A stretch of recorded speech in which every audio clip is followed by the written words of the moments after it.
आज का टॉपिक है पेट। पेट में बहुत सारा बीमारी होता है। लोगों को देखते हैं कि पेट में गैस बनता है, कब्जियत हो जाता है, पेप्टिक अल्सर हो जाता है, गैस्ट्रिक अल्सर हो जाता है। फिर नीचे जाइएगा अल्सरेटिव कोलाइटिस हो जाता है।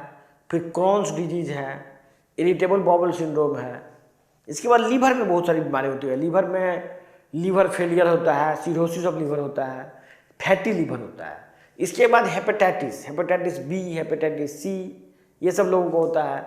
और गॉल ब्लेडर में फिर स्टोन हो जाता है। ये सब बीमारी बहुत ही कॉमन है और हर एक घर में हर एक व्यक्ति को है। जो लोग भी ये दवाई खा रहे हैं, पेंटोप्राजोल, ओमेप्राजोल या गैस की दवा, ये बात जान लीजिए कि इस दवाओं से कि आपका गैस का समस्या कभी दूर नहीं होने वाला है। प्लस इन दवाओं से होता है सबसे पहला बीमारी कैंसर, दूसरा होता है ओस्टियोपोरोसिस। जो भी आप खाते हैं एंटासिड और पेंटोप्राजोल, उसका सबसे पहला साइड इफेक्ट है कैंसर, दूसरा सब साइड इफेक्ट है ओस्टियोपोरोसिस, तीसरा साइड इफेक्ट है मेंटल डिप्रेशन और भी साइड इफेक्ट हो सकता है। और तीसरा साइड इफेक्ट है आदमी में फीमेल कैरेक्टर आ जाना, जेंट्स में फीमेल जैसा व्यवहार करना। फीमेल कैरेक्टर मतलब ये एस्ट्रोजन हार्मोन को बढ़ाता है, तो आदमी में सेक्सुअल प्रॉब्लम, फीमेल जैसा व्यवहार और मतलब बहुत सारा बीमारी ये करता है। और प्लस गैस का समस्या इससे दूर नहीं होता है। सबसे बड़ी बात एक तो बात है कि चलो इतना सारा साइड इफेक्ट झेलने पर भी मेरा गैस ठीक हो जाए या कॉन्स्टिपेशन दूर हो जाए, तो एक तो बात है कि हाँ भाई चलो खा रहे हैं।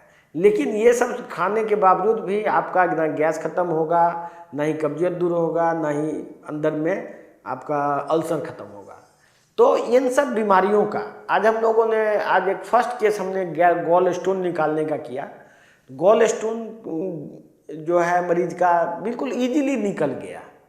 अभी मैं तुरंत अल्ट्रासाउंड करके आ रहा हूँ और कल मैंने क्लींसिंग प्रोसेस शुरू किया था गॉल ब्लेडर का क्लींस, तो गॉल ब्लेडर क्लींस हो गया। अभी उसके पेट गॉल ब्लेडर में एक भी स्टोन नहीं है। हालांकि गॉल ब्लेडर का प्रोसीजर 3 दिन में पूरा होता है। फर्स्ट डे तीन बार होता है, मतलब फर्स्ट डे में 1 दिन का प्रोसेस है ये। टोटल गॉल ब्लेडर के को डायलेट किया जाता है। सबसे पहले डायलेट करके फिर कॉन्ट्रैक्ट किया जाता है, मतलब मेडिसिन के द्वारा कॉन्ट्रैक्शन किया जाता है। इससे गॉल ब्लेडर का सारा स्टोन आपका कॉमन बाइल डक्ट से इंटेस्टिन में आ जाता है और फिर उसको इंटेस्टिन के थ्रू लेट्रिन से निकल जाता है। ये प्रोसेस है, ये साइंटिफिक प्रोसेस है। जब तक आप फिजियोलॉजी नहीं जानेंगे आप इसको नहीं समझ पाएंगे। मैं ये बात डॉक्टरों के लिए बोल रहा हूँ, जो डॉक्टर इस तरह का ऑपरेशन करते हैं, गॉल ब्लेडर का ऑपरेशन करते हैं। बहुत सारे डॉक्टर ऐसे हैं जो कि देखते होंगे कि गॉल ब्लेडर का ऑपरेशन करने गए और कॉमन बाइल डक्ट में स्टोन जमा था, उसको वो नहीं निकाल पाया। ये कॉमन होता है। या गॉल ब्लेडर का ऑपरेशन तो कर दिए लेकिन अभी भी उसको पेट में दर्द हो रहा है और जॉन्डिस हो गया, मतलब उसके कॉमन बाइल डक्ट में स्टोन आ गया। तो कॉमन बाइल डक्ट में जो स्टोन आ जाता है वो आपको ऑपरेशन करने से भी नहीं निकलता है। ऐसे में फिर डॉक्टर जो है मरीज को रेफर कर देगा, फलना जगह चले जाइए।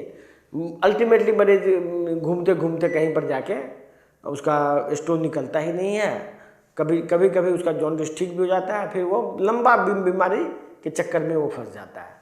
जबकि ये प्रोसेस जो है हमारा क्लींसिंग प्रोसेस, इसमें कॉमन बाइल डक्ट ही डायलेट हो जाता है। जब वो डायलेट होगा तो ऑटोमेटिक स्टोन निकल जाएगा। इस तरह से आप ऑपरेशन से बच जाएंगे।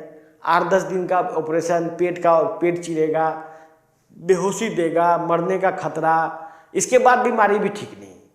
तो आखिर में गॉल स्टोन का जो भी लोग ऑपरेशन करा रहे हैं, मैं उन लोगों से विनती करता हूँ कि आप इस तरह का मतलब पुराने और नॉनसेंस इलाज से बचें। ये आउटडेटेड इलाज है कि पेट में चीरा लगा के या लेप्रोस्कोपी का छेद करके पेट से गॉल ब्लेडर को निकाल देना, ये बहुत ही आउटडेटेड प्रोसीजर है। अब मॉडर्न मेडिसिन में, मेटाबॉलिक चिकित्सा में इतने तरह का बीमारी का उपचार खोजा जा चुका है कि मैं आपसे विनती करता हूँ, मैं आम आदमी से, कि आप इस तरह का उपचार ना लें, ऑपरेशन पेट का ना कराएं। एक बीमारी है अल्सरेटिव कोलाइटिस। अल्सरेटिव कोलाइटिस में क्या होता है, आप एलोपैथिक में जाएंगे, कभी ये जांच कोलोनोस्कोपी करेगा, कभी वो इधर से देगा डाई, फिर वो जांच करेगा, बोलेगा आपके पेट का अल्सर हो गया इंटेस्टिन में, वो ठीक ही नहीं हो रहा है।